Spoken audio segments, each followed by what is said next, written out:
சுவாமி சரணம், சுவாமியே சரணமையப்பா. அதாவது தற்போது கிடைத்த நமக்கு முக்கிய செய்தி என்னவென்றால், வருகின்ற 1/11/2025 அதாவது நவம்பர் 1ஆம் தேதி சாயந்தரமாக சபரிமலைக்கு செல்லக்கூடிய பக்தர்களுக்கான online virtual ticket booking open ஆகுது.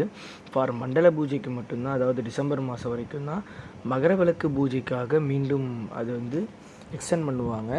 இப்போதைக்கு எப்பயுமே ஃபஸ்ட்டு எப்படி திறப்பாங்கன்னா, மண்டல பூஜைக்காக மட்டும்தான் இப்போதைக்கு டிக்கெட் ஓப்பன் பண்ணுவாங்க. அண்ட் இதுலேயுமே என்ன பண்ணிருக்காங்க அப்படின்னா, 70,000 டிக்கெட் மட்டும்தான் ஆன்லைன் மூலயமாக ஒரு நாளைக்கு 70,000 டிக்கெட் மட்டும்தான் புக்கிங்க்கு.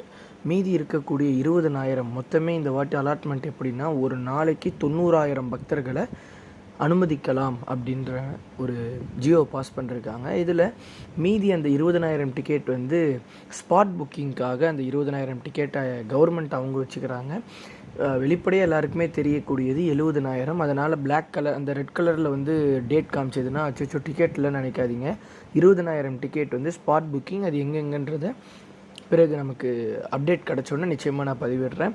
அதனால் எந்த டேட்டுக்கு போகிறோமோ நிச்சயமாக அந்த டேட்டுக்கு கரெக்டாக பார்த்து டிக்கெட் புக்கிங் பண்ணி வச்சுக்கோங்க. கவலையே வேணாம், லேட்டாக தான் புக்கிங் ஆகும்.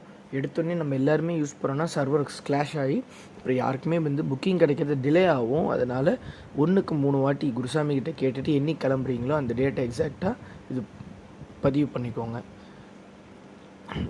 சுவாமி சரணம், சுவாமியே சரணமையப்பா.